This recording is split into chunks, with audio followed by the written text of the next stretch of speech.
अंदाज नया, माध्यम नया, पॉलिटिक्स वाला, आओ राजनीति करें। 2024 के चुनाव परिणामों ने यह भी स्पष्ट कर दिया कि कोई भी चेहरा राजनीति में स्थायी नहीं होता है। जब हमने पॉलिटिक्स वाला में पिछले कई एपिसोड में और कई चर्चाओं में मैंने ये बात कही है कि 2004 जैसा परिणाम वापस दोहराया जा सकता है, तो उस वक्त इस बात को पूरी तरह से दरकिनार कर दिया गया और कहा कि उस समय भारतीय जनता पार्टी और कांग्रेस एक मजबूत थे, लेकिन इस समय कांग्रेस भारतीय जनता पार्टी के आसपास भी नहीं है।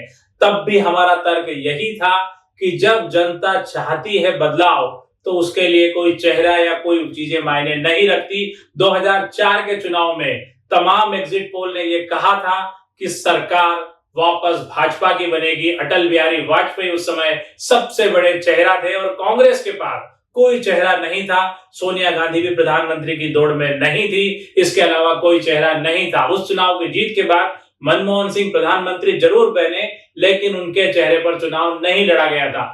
तब भी यह सवाल उठा था कि अटल बिहारी के सामने कौन कांग्रेस अपना चेहरा बताए। कांग्रेस ने कोई चेहरा नहीं बताया था, लेकिन इसके बावजूद कांग्रेस की सरकार बनी थी और एग्जिट पोल ने 2024 की तरह ही स्पष्ट किया था कि भारतीय जनता पार्टी भारी बहुमत से सरकार बना रही है, लेकिन वहां पर सरकार कांग्रेस की बनी। अभी सरकार कांग्रेस की बनती हुई नहीं दिखाई दे रही है।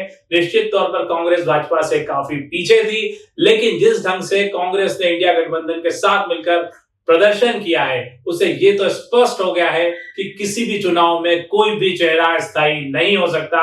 और 2004 का इंडिया शाइनिंग का जो मुद्दा लेकर भारतीय जनता पार्टी आई थी, मामला ठीक उसी तरह का ही हमने पहले भी कई बार कहा है कि इस समय भारतीय जनता पार्टी ये मानकर चल रही है कि देश में हम जो करेंगे वही होगा और जनता किसको वोट देगी, सामने चेहरा कौन है। इस चुनाव में भी 2004 की तरह भारतीय जनता पार्टी ने फिर पूछा है कि मोदी के सामने कौन। उस समय भी पूछा गया था कि अटल के सामने कौन, लेकिन इसके स्पष्ट है कि भले ही सरकार न बन रही हो, लेकिन जितनी मजबूत टक्कर दी है, चेहरे की राजनीति इस देश में बहुत लंबे समय तक नहीं चलती और जो भी पार्टी किसी एक चेहरे पर निर्भर रहती है, उसे आगे चलकर इस तरह का जब डाउनफॉल आता है तो कई मुश्किलों का सामना करना पड़ता है।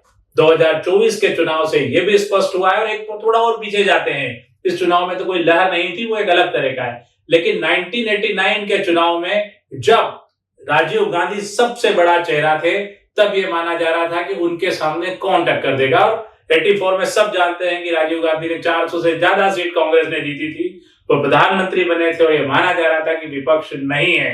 तब भारतीय जनता पार्टी का भी कोई बहुत बड़ा अस्तित्व नहीं था। उस समय लोगों ने राजीव गांधी को छोड़कर विपक्ष को वोट दिया और वीपी सिंह प्रधानमंत्री बने। हालांकि वो मंडल और आरक्षण की लहर थी, लेकिन इस बार भी भगवान राम और जिस तरह के पोस्टर लगे और चीजें हुई, तो ये स्पष्ट है कि 2004 का दोहराव 2024 में हुआ है। सरकार भले न बनी हो, लेकिन चेहरे की राजनीति बहुत लंबे समय तक नहीं चलेगी और जनता को ये मान के कि हम महंगाई बढ़ाएं, कुछ भी करें, सब चलेगा, वो भी अब होता हुआ नहीं दिखाई देगा। भारतीय जनता पार्टी फिर से अपने जमीनी दौर में लौटेगी और जनता की सुध लेगी। इस चुनाव से निश्चित तौर पर देश की जनता को फायदा होगा। शुक्रिया। हमारे चैनल को लाइक और सब्सक्राइब करना ना भूलें। हम फिर आपसे रूबरू होंगे थोड़ी देर में। धन्यवाद।